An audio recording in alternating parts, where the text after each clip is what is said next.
Hi,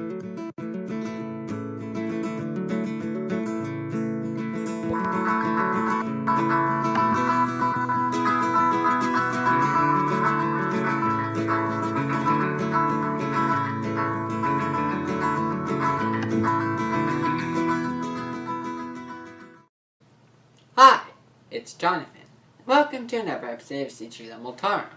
Today I will be talking about the flag of Liberia, a country in Africa. On July 26th, I wrote a tweet on Twitter and a post on Facebook commemorating the 175th anniversary of its independence. On that day in 1847, Liberia declared its independence from the United States after previously being a home for freed slaves. This is why Liberia's name comes from the word for liberty. This is also why the flag looks so much like an American one. Speaking of the flag, on August 24, 1847, the Republic of Liberia first adopted this flag. A flag with 11 red and white stripes on the field and a blue square with a singular star on the canton. This day is celebrated in Liberia as Flag Day, so I decided to make this video about the flag. In this video, I'll tell you the history of the national flag and then its symbolism. Afterward, I'll mention a few other flags relating to Liberia, before finally closing with a piece of trivia relating to the national flag. Now, let's begin with this video. History. The history of Liberian flags is heavily associated with the history of Liberia itself. Although the area now known as Liberia has been inhabited by humans since the Stone Age, in order to find any flags, we have to look at a much more recent period in history, the early 19th century. In the late 18th and early 19th centuries, certain parts of British and in particular American society pondered over the thorny issue of slavery. Whether to abolish it or not, how to abolish it, and what to do with freed slaves. I'm pretty sure you already know about this controversy and the blood that was spilled over it. However, in this video we will be focusing on a different solution that was proposed: repatriation. In the early 19th century, some Americans, the abolitionists, that you probably learned about in history class, proposed liberating more and more slaves, and even abolishing the institution entirely. However, other sections of American society, namely the slave owners, feared that the increase of free blacks in the U.S. would challenge the status quo. Hence, during this time, some people suggested encouraging free blacks in the U.S. to migrate to Africa, their supposed homeland, even if many of them were actually born in the US. In fact, Great Britain had already been doing exactly that, establishing Sierra Leone in 1787 as a home for its freed slaves, later formally making Sierra Leone a British colony in 1808. Therefore, in 1816, a white American named Robert Findley established a group that was initially called the Society for the Colonization of Free People of Color of America, but known after 1837 as the American Colonization Society, or ACS. This group was dedicated to assisting in the repatriation of free African Americans, akin to what the UK was doing in Sierra Leone at the time. Some supporters of repatriation were actual abolitionists who believed they would make it easier to free slaves, while others were slaveholders who were, as mentioned before, concerned about the presence of free blacks in the U.S. To that end, in 1822, the ACS founded the colony of Liberia, essentially the private property of the ACS. It was located next to British-run Sierra Leone, and it was, of course, intended for the same purpose. Although it was owned by the ACS and not formally a U.S. government property, one may argue that it was the first and only U.S. colony in Africa. Although the word Liberia comes from the word liberty, its establishment produced mixed results. On the one hand, some people did move there, but on the other hand, most African Americans stayed in the U.S. As Frederick Douglass himself said, "Shame upon the guilty wretches that dare propose, and all that countenance such a proposition. We live here, have lived here, have a right to live here, and mean to live here." See why I'm putting the term repatriation in scare quotes? Nevertheless, some did come, hence why I'm here making this video. The settlements established in Liberia included several places established by the ACS itself, including the capital Monrovia, named after the US President of the time, James Monroe. However, Liberia also included several colonies sponsored by US states, including Mississippi in Africa, Kentucky in Africa, and one place simply called Maryland. However, since this is a series about flags, I may as well begin talking about the flags used in Liberia. Because this colony was associated with the United States, it flew the US flag. It had 23 stars for the first few months of the colony, but grew to 29 stars throughout the colony's existence. Furthermore, beginning in 1827, the ACS in Liberia began using this flag, a US-like flag with 13 red and white stripes, but with the stars replaced by a cross. This flag would be in use for another 20 years. However, Liberia would gradually evolve to become more self-governing, with the colony of Liberia being renamed to the Commonwealth of Liberia in 1839, holding its first legislative elections in 1840, and getting its first and only black governor in 1841. Eventually, on October 27, 1846, Liberia held an independence referendum, in which 52% of Liberians voted in favor of becoming a sovereign state. This resulted in the establishment of a constitutional convention, which formally declared Liberia independent on July 26, 1847. As a result, on August 24, 1847, the newly created Republic of Liberia adopted a new flag, a flag very similar to the US one, but with only 1 star and 11 stripes.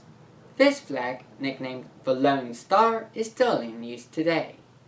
However, we've got one more flag to go.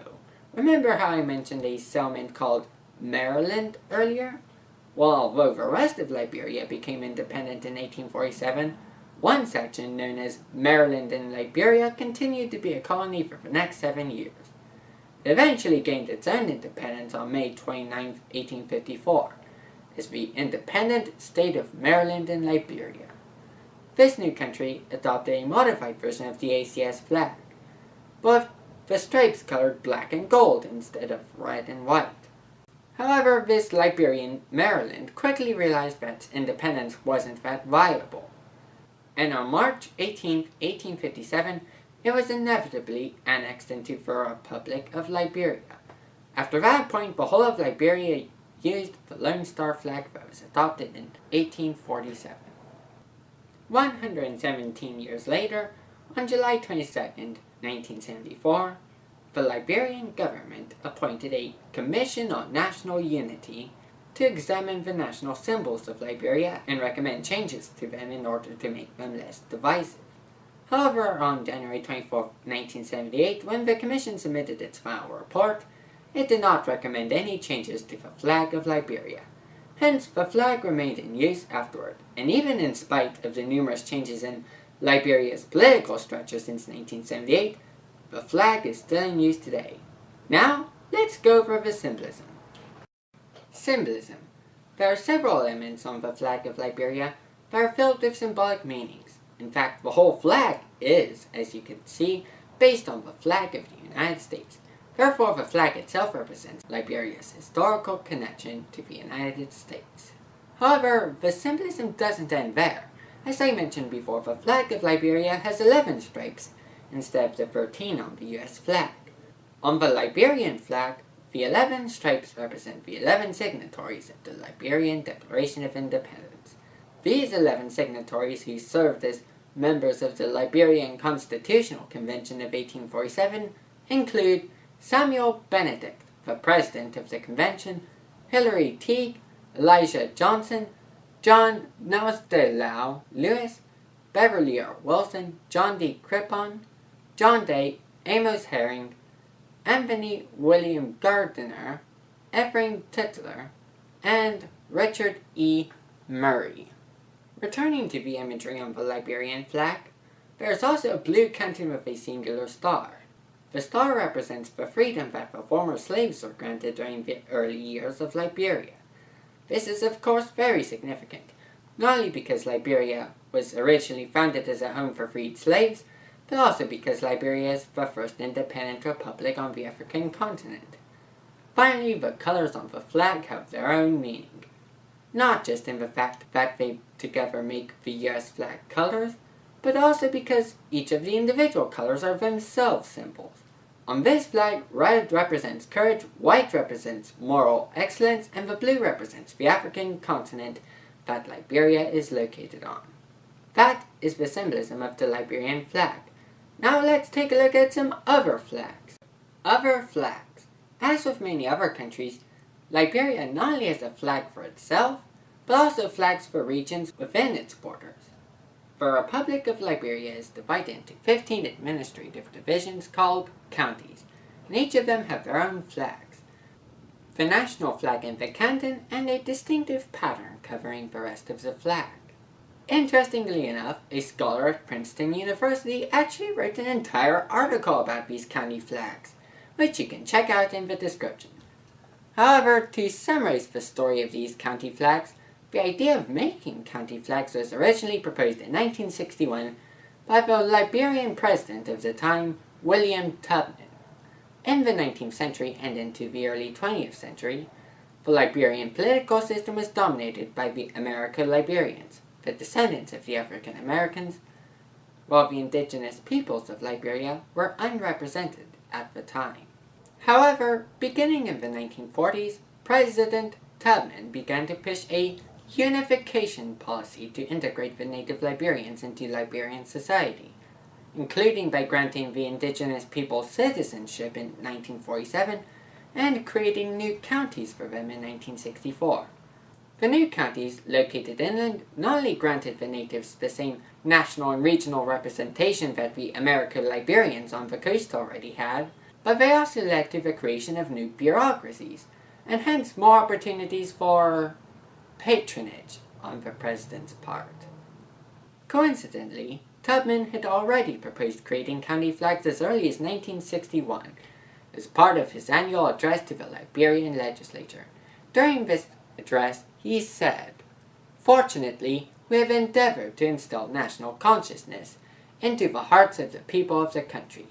We must now take measures to nourish this national cohesiveness by the introduction of another element in our political annals, the use of territorial and county flags to foster a deeper county and territorial spirit. It is therefore recommended that you authorize the design of a county or territorial flag for each county and territory within the Republic." In other words, the policy behind the county flags was to instill loyalty not to ethnic groups or villages, but to one's home county and to the Republic as a whole. To that end, in 1962, he had the rubber stamp legislature pass a law creating commissions to design county flags. The commissions would unveil the flag designs in 1965, and on November 29th, Tubman's 70th birthday, the first 9 county flags were introduced, 5 representing the original coastal counties, and 4 to represent Tubman's new counties from the previous year. Since then, 6 more counties have been created, alongside flags to represent them. They are still in use today, although they have become frequently mocked among the Western vexillological community in recent years. American vexillologists often accuse the flags of being either simplistic, childish, or looking like something made on Microsoft Paint. However, as the aforementioned article states, most of the flags were made in the 1960s or 1980s, making them slightly older than the apparently infamous photo editor. Furthermore, the designs on the flags reflect the designs of traditional Americo-Liberian quilts, and as mentioned before, the original 9 county flags were designed in a deliberate effort to develop a national consciousness. In other words, Give them a break. The flags are, as the article says, a reflection of Liberian culture and unity. However, it is not only the country and its counties that have flags. Apparently, 2 cities within Liberia also use flags of their own. One is the city of Monrovia, the national capital, which uses a white field with the city's coat of arms on it, while the other is the nearby city of Painesville, which is also a white field with a coat of arms on it. Other than administrative regions, there is also a flag associated with someone who plays an important part in administration. The President of the Republic of Liberia also has his own standard, a blue field with 4 stars in the national coat of arms. Hey, that flag looks very American as well. It's just like the standards of our governors. Additionally, there are 2 flags that are intended for use at sea. One of them is used as the ensign of Liberia's Customs Service. This one features 13 vertical red and white stripes, with a white canton containing a blue star. Once again, this flag looks like the revenue ensign of the U.S. Customs and Border Protection, just with the 16 stripes replaced with 13 and the bald eagle replaced with a star. Meanwhile, the other Liberian flag used at sea is the Jack of the Liberian National Coast Guard, the naval branch of the Armed Forces of Liberia. Just as the Jack of the United States Navy is the canton of the U.S. flag, the Jack of the Liberian National Coast Guard is the canton of Liberia's flag. In other words, the Liberian Naval Jack is a square flag with a blue field containing the single star from the national flag. Additionally, the Coast Guard also has a very US-like masthead pennant. On this flag, the hoist is blue with a white star, while the fly is divided into red and white. Finally, there is one more flag I would like to mention. One source I found shows that other than the national flag, Liberia also has a special sports flag that is used in the 2021 Special Olympics. Those are some of the other flags used in Liberia. Now, let's take a look at one last piece of trivia about the national flag. Trivia. As I mentioned before, Liberia's national flag is quite notable for its resemblance to the US flag. However, there is also one more notable detail about the flag. Its use as a flag of convenience. In case you didn't know, the term flag of convenience, or FOC, refers to a business practice in which a shipping company from one country would register their ship in a different country for certain reasons, whether it be tax avoidance, exempting the ship from environmental or labor regulations, or hiring crew from poorer countries. The flag of Liberia has become quite a well-known example of a flag of convenience. In fact, the practice of registering foreign ships as Liberian, and hence flying this flag, first began in the late 1940s. In 1948, former U.S. Secretary of State Edward Stettinius Jr., alongside the Liberian government, launched the Liberian Ship Registering Program. This cooperation resulted in a company, Liberia Services, being formed in New York City to manage the newly established Liberia Registry.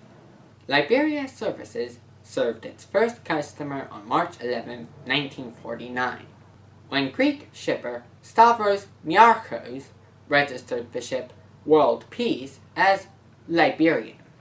Stettinius would pass away later in 1949, but the registry would continue to operate, this time owned by a Washington, D.C. company simply named the International Bank, or IB. Under the IB, the registry would grow so significantly that by the 1960s, Liberia was the largest ship registry in the world. During the 1970s, 79 million gross tons of foreign vessels were registered there.